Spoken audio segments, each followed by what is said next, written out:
نحمد و نصلی علی رسول الکریم اما بعد اعوذ باللہ من الشیطان الرجیم بسم اللہ الرحمن الرحیم۔ حدیث نبوی ہے، نبی کریم صلی اللہ علیہ وسلم نے فرمایا مجھے 5 چیزیں ایسی دی گئی ہیں جو مجھ سے پہلے کسی کو نہیں دی گئی تھیں۔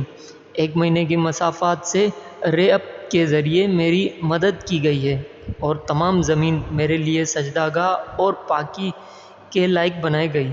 پس میری امت کا جو انسان نماز کے وقت کو جہاں بھی پالے اسے وہیں نماز ادا کرنی چاہیے، اور میرے لیے غنیمت کا مال حلال کیا گیا ہے۔ مجھ سے پہلے یہ کسی کے لیے بھی حلال نہ تھا اور مجھے شفاعت عطا کی گئی، اور تمام انبیاء اپنے اپنے قوم کے لیے مبعوث ہوتے تھے، لیکن میں تمام انسانوں کے لیے عام طور پر نبی بنا کر بھیجا گیا ہوں۔ صحیح بخاری حدیث نمبر 335۔ دوستو، جتنا ہو سکے اس حدیث کو لائک کریں، شیئر کریں اور سبسکرائب ضرور کریے گا۔ السلام علیکم ورحمۃ اللہ وبرکاتہ۔